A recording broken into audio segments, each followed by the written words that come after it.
السلام عليكم ورحمة الله وبركاته، طلبة وطالبات الشهادة الإعدادية. أهلا ومرحبا بكم. معكم مستر تالته من قناة إيزي إنجليزي. النهاردة إن شاء الله هنستكمل آخر حلقة من يونت 13 Part 3، ودي هتكون الخاصة طبعا بليسونز 3 و 4. هناخد طبعا الريدنج اللي بيكون موجود والكلمات، طبعا الجزئية الخاصة بالسيتويشنز. نبدأ على طول إن شاء الله مع ليسون 3 وجزئية الريدنج اللي عندنا. الموضوع اللي عندنا تيتشر وبروفيسور، وفي عندنا جيرلز في الكلاس هتبدأ تسأل البروفيسور بعض الأسئلة. نبدأ مع التيتشر. Thank you very much for that interesting talk about astronomy, professor. شكرا جزيلا طبعا عن هذا الحديث الشيق عن علم الفلك. يا بروفيسور طبعا، أو بروفيسور هي أستاذ جامعي طبعا. Could you possibly answer some of the students' questions؟ هل من الممكن إن حضرتك تجاوب عن بعض أسئلة الطلبة أو الطالبات طبعا؟ فالبروفيسور هيرد يقول له of course, what would they like to know؟ ماذا يريد أن يعرفون؟ هنبدأ مع girl 1. Could you please explain to me why I can't feel the earth turn؟ هل من الممكن أن تشرح لي لماذا لا نشعر أو لماذا لا أشعر بدوران الأرض؟ البروفيسور هيرد هنا ويقول yes, it is interesting that we can't feel the earth moving. إنه من الشيق أن لا نشعر بدوران الأرض. The earth turns around itself about 1670 kilometers an hour. الأرض بتدور حوالين نفسها يعني بسرعة حوالي 1670 كيلومتر في الساعة. And more than 100,000 kilometers an hour around the sun. وحوالي أكتر من 100,000 كيلو في الساعة حوالين الشمس. دي سرعة دوران الأرض حوالين نفسها وسرعة دوران الأرض حوالين الشمس. The most important thing to remember about this، أهم حاجة نتذكرها بخصوص الموضوع ده is that when something is moving all time، إن لما يكون شيء بيتحرك طول الوقت you can't feel it، لا يمكن الشعور به، مش هنقدر نشعر به. Like when you are on a train، لما بتكوني مثلا على متن الطائرة، على متن القطار، فالقطار بيتحرك طول الوقت فأنا مش حاسس بالحركة بتاعته. Are you following me؟ هل أنتم معي؟ هل أنتم متابعيني؟ يعني أنتم معايا؟ نكمل. Girl 1. Yes, thank you professor. شكرا لك يا سيدي. Girl 2 هتقول I wonder if you could tell me what a star is made of. أنا أتساءل لو تقدر تقول لي مما يعني تتكون أو مما تصنع، زي ما احنا بنقول النجم أو أي نجم موجود عندنا في المدار بتاعنا أو في المجرة عندنا. فاحنا عندنا كلمة made of يعني مصنوع من. البروفيسور هيقول لها a star is made of gas، مصنوعة من الغاز. And here is another interesting fact، وهي حقيقة أخرى شيقة about stars، عن النجوم. Did you know that the sun is a star؟ هل تعلمي أن الشمس عبارة عن نجم؟ It's the only star in our solar system، وهي النجم الوحيد في نظامنا الشمسي.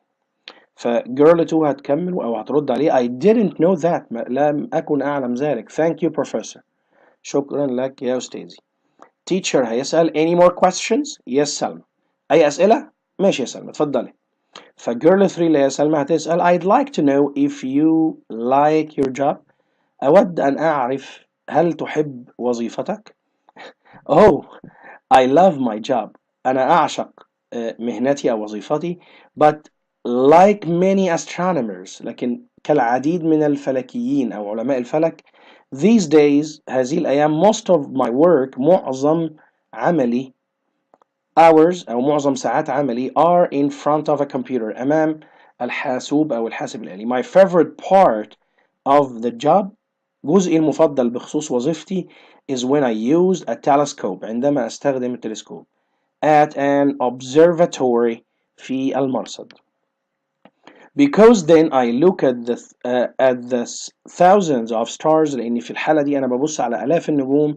It's a beautiful thing to see، إنه شيء جميل أن تريه. Girl number 4. Do you think that we could come and see the observatory one day؟ هل تعتقد إن إحنا ممكن نيجي ونشوف المرصد في يوم من الأيام؟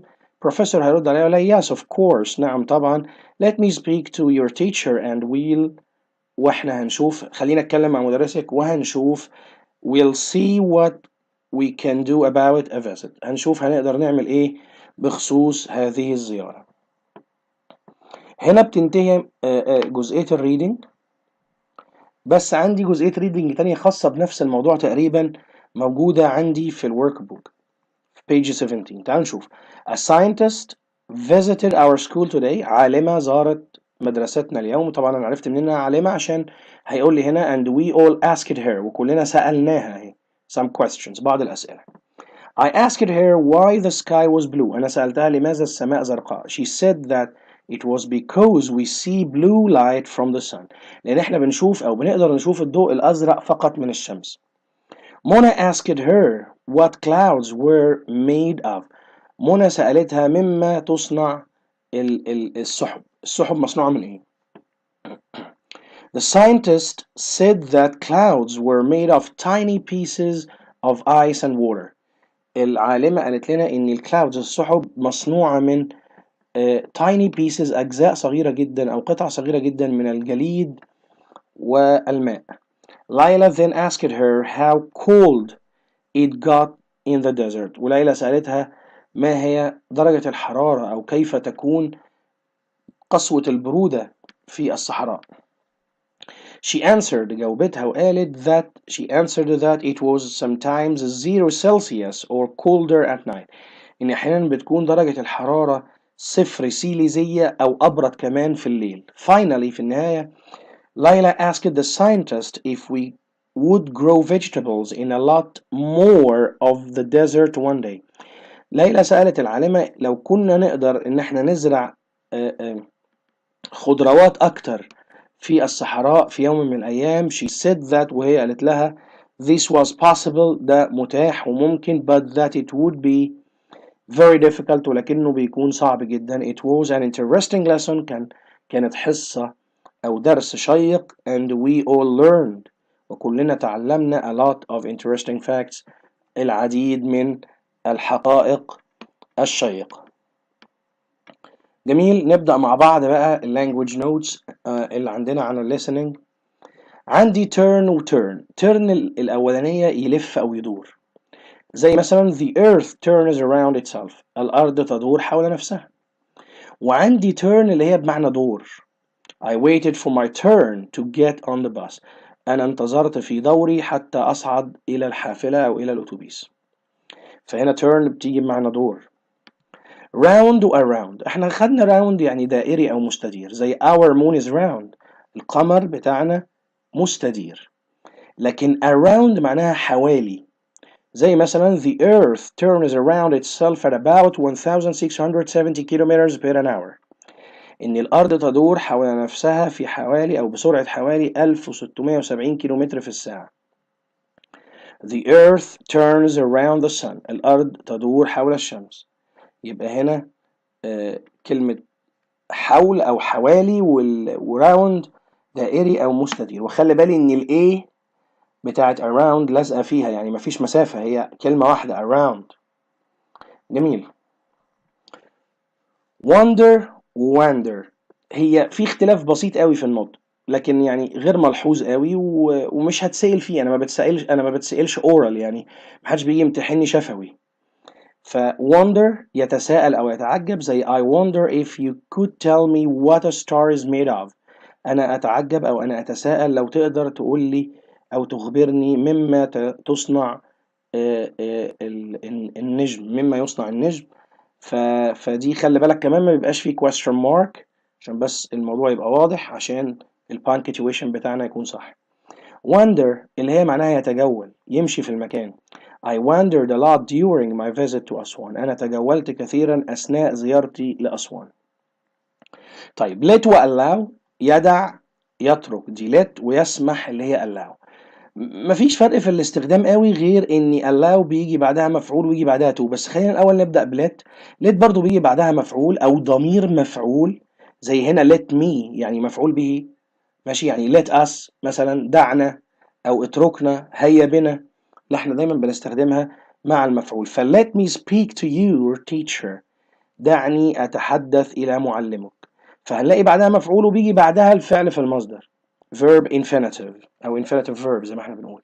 allow plus برضو object زائد مفعول وهيكون غالبا ضمير برضو plus to. هو ده الفرق بقى، هنا مفيش to flat لكن في to في allow plus infinitive. the teacher allowed us to أهي. the teacher allowed us ادي us هي المفعول اللي احنا بنتكلم عليها to play outside ان احنا نلعب في الخارج. المعلم سمح لنا ان نلعب في الخارج، يبقى دي يدع ويترك ودي معناها يسمح. طيب نبدأ مع الكلمات. turn قلنا يدور ويلف وممكن تيجي بمعنى دورة أو نوبة. meteorite meteorite طبعا meteorite دي كده بريتش لأني بالأمريكان meteorite اللي هي النيزك. polite مؤدب. star نجم. wonder يتعجب أو يتساءل. relative قريب أو نسيب. ننتقل للجزئية اللي بعدها. decide يقرر. prefer يفضل. special خاص أو مميز. decision قرار. future plans خطط مستقبلية. interests اهتمامات. quietly بهدوء. tennis match مباراة تنس. scan يفحص بدقة. code رمز. working hours ساعات عمل. bell جرس. answer يرد أو يجيب. behave يتصرف. mostly في الأغلب أو غالبا. likely على الأرجح أو من المحتمل. explain يفسر أو يشرح. geography project بحث عن الجغرافيا. symbols رموز. metal معدن أو شيء معدني لو جت إنها adjective صفة. possibly من الممكن. closest الأقرب. facts حقائق. research يقوم بعمل بحث أو بحث لو جت كنون. hobbies هوايات. gas غاز. event حدث. probably من المحتمل. نشوف ال irregular verbs conjugation of irregular verbs تصريفات الأفعال الغير منتظمة. كل الأفعال اللي هنا هتبقى غير منتظمة نخلي بالنا. here heard هتيجي تقولي طب ما هي here ده اهي. طب بص كده here ده احنا ضفنا لها دي، هي مش بتنتهي بإي عشان انت حطيت لها دي، لا هي أصلا irregular هي غير منتظمة فخلي بالك منها. لأن احنا ال الأفعال الريجولار الأفعال المنتظمة بحط لها اي دي، لو الفعل انتهى بإي بحط له دي فقط، او بحذف الواي لو قبلها حرف ساكن واحط اي اي دي. لكن اللي قدامي انا ما عنديش اي في الاخر فحطيت لها دي فقط، لا هي اصلا irregular فعل غير منتظم. know knew known بمعنى طبعا يعرف. هنستكمل لسه في قائمة باقية بالنسبة للأفعال الغير منتظمة. make of يصنع من طبعا made of. speak spoke spoken. grow grew grown.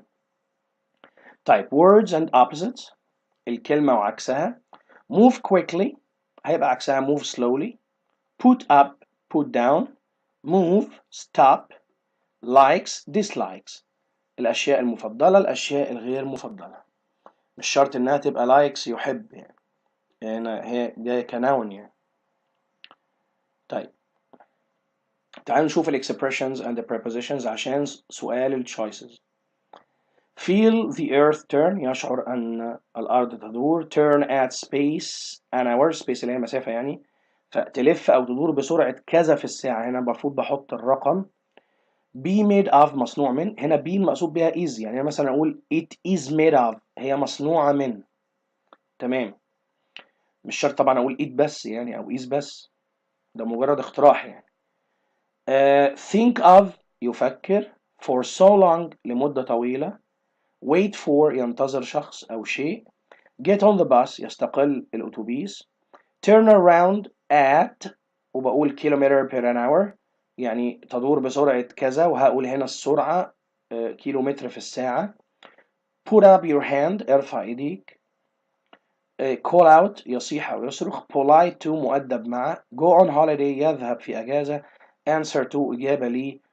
one side of the moon جانب واحد بس من القمر. on a train في القطار، واحنا قلنا دايما ان وسائل المواصلات الكبيره بيكون معاها on. the closest to الأقرب إلى. ننتقل للجزئية اللي بعدها. هيكون سؤال لتشوز. Choose the correct answer from A, B, C or D. If you space لو أنت A you wanted to know why بتبقى عايز تعرف لماذا. لو أنت A بتبقى عايز تعرف لماذا. يا ترى answer ولا wonder ولا wonder ولا reply. احنا طبعا لو أنت بتتساءل بتبقى عايز تعرف لماذا. فين كلمة تتساءل؟ أنا المفروض حافظها اللي هي طبعا number B wonder. مظبوط لأن التانية قلنا معناها يتجول. Number 2 he is a space because he speaks in a nice way. هو يكون ايه؟ لانه بيتحدث بطريقه جميله. impolite غير مؤدب، rude وقح، lazy كسول، ولا polite مؤدب. اكيد الاجابه هتكون واضحه طبعا، مؤدب. مظبوط. Number 3 the planets الكواكب space around the sun. الكواكب بتعمل ايه حوالين الشمس؟ return بتعود، ولا explain بتشرح، ولا turn ولا تدور، ولا think تفكر. جميل، أكيد تدور حول الشمس. turn. Number 4 a space is made of gas. يا ترى إيه من تحت في الاختيارات اللي مصنوع من الغاز؟ planet الكوكب، ولا star النجم، ولا meteorite. احنا كده meteorite قلنا meteorite يعني النيزك، ودي كده بالبريتش وبالامريكان meteorite. ولا moon القمر. الإجابة طبعا أكيد احنا اتفقنا إن النجم هو اللي بيكون مصنوع من الغاز. مظبوط. فطبعا a star is made of gas. خلي بالي ان اسمها of مش off. خلي بالك لان off اللي هي دبل اف، الاو اف بتنطق v. of. تمام. تعالوا نشوف اللي بعد كده. Number 1 the space is the only star in our solar system. يا ترى ايه الوحيدة؟ هي النجم الوحيد في نظامنا الشمسي. يعني واضحة بقى خلاص. the sun. جميل. It's my space to clean the classroom today. يا اخويا ما تزعلش قوي كده. إنه دوري لكي أنظف الكلاس أو الفصل اليوم. يا ترى دوري فين كلمة دوري؟ turn. مظبوط. Number 3 there are 8 space in our solar system. في 8 ايه في نظامنا الشمسي؟ moons 8 أقمار، ولا planets، ولا shooting stars، ولا meteorites. يا ترى أي واحدة؟ في 8 كواكب. مظبوط planets. جميل. نشوف الجزئية اللي بعدها. Number 4 teachers always space lessons to their students. المعلمين دايما بيعملوا ايه في الدروس او في الحصص لطلابهم؟ يا ترى wonder ولا wonder ولا explain ولا call. بيشرح. معلمين بيشرحوا. explain. مظبوط. if someone is polite to me لو شخص مؤدب معايا I am more space to help them. انا على الارجح هساعدهم او هساعد الشخص ده. like ولا alike ولا likely ولا unlike. احنا اخدناها من شوية على الأرجح أو غالبا أو من المحتمل إن أنا هساعده كمان، فهي likely لازم أبقى عارفها كده. Number 6 there are 8 planets moving space the sun. حول الشمس يوجد 8 كواكب تدور حول الشمس. فينها؟ round ولا around ولا a round ولا a circle. خلي بالك من الفرق هنا. تمام. أنا عايز اللي هي كلمة واحدة، أنا عايز around يبقى moving around the sun. جميل. Number 7 when the bus arrives لما الأتوبيس وصل space other people to get on until it's your turn. الناس الأخرى تصعد حتى يأتي دورك. هتعمل إيه؟ wait for ولا put up ولا call out ولا decide on. المفروض إن أنت تنتظر الناس الأخرى حتى يأتي دورك، صح كده؟ فينتظر wait for. مظبوط. Number 8 the chairs and tables are made space wood. والله كنت هقولها يعني احنا خلاص خدنا عليها made of. made of مصنوعة من الخشب. الكراسي والترابيزات مصنوعة من الخشب، فمصنوع من made of بالفطرة يعني. I space if you could tell me what a star is made of. أنا أتساءل لو تقدر تقول لي مما يكون مصنوع النجم أو مما يصنع النجم. فطبعا I wonder. بس أي واحدة بقى؟ أيوه مظبوط. number B بالأو. جميل جدا. نشوف اللي بعده. هيكون عندي language functions. طبعا توجيه الأسئلة بطريقة مهذبة، لأن هو ده اللي احنا أخدناه مع العالم اللي كان موجود البروفيسور. فعندي could you please explain to me why. هل من ممكن أن توضح لي لماذا؟ could you please explain to me why I can't feel the earth turn. خلي بالك بقى عشان هتتكرر الحاجات دي عندنا. I wonder if you could tell me what. أتساءل لو بالإمكان أو لو تقدر تخبرني ماذا. على سبيل المثال I wonder if you could tell me what a star is made of. مما يصنع النجم. خلي بالك قلنا معاها هنا مش بحط علامة استفهام، بتكون دايما period أو full stop، ما بتكونش question mark. I'd like to know if. أريد أن أعرف إذا أو لو. I'd like to know if you like your job. أود أن أعرف لو أنت حابب وظيفتك أو إذا أنت حابب وظيفتك. وده طبعا برضو بتكون صيغة سؤال، ولكن هي مش question mark، مش بحط question mark. Do you think we could. هل تعتقد أننا يمكننا. Do you think we could come and see the observatory one day.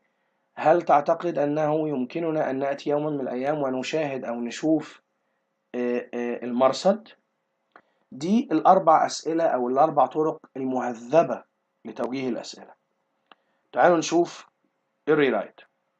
Write what you would say in each of the following situations. You want to know why you can't feel the earth turn. Ask your teacher. لسه حالا واخدينها اهو. يبقى could you please explain to me why I can't feel the earth turn. مظبوط.